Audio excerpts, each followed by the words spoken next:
G'day, this is Mr. Thompson again. Just a very quick video to show you how you can edit individual beams in your truss. So let's say that you've accidentally placed a beam incorrectly. So this beam here, you can see this is my normal I-beam upright, and this beam is flat, or maybe it's the wrong size, or just for some other reason you want to remove or change the beam and put a different beam in. Okay, so this is how we're going to do that.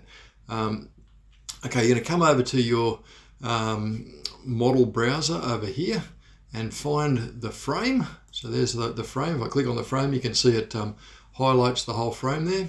Right click and edit the frame. Now pick the beam, or you can hold down Control and pick multiple beams if you want, but I'm just going to pick that one beam. And then right click the beam and let's see, delete with frame editor. So I'll delete it. Okay, it's gone. Okay, now I can then come back up here again, go to design, insert frame, and I can then choose a different beam, or I can add the beam. You can see there it's the wrong way around, so I can then adjust it so that it's got the correct orientation. And click OK, and there we go, we're done. Once you finish that, you return. So remember, if we were editing the frame, so we click return like that, and there we go. Now we're back to where we were.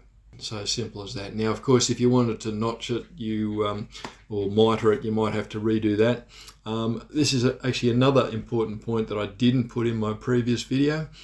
If you intend on making a bunch of changes to your frame, you probably don't want to do all that mitering and notching and trimming of the corners until you've finalized your design. So you can do the frame analysis without fixing up all the corners, and when you've got your final beam sizes and a number of beams when your design is finished, then you can finalize, or you can do all that mitering and notching and trimming of the corners.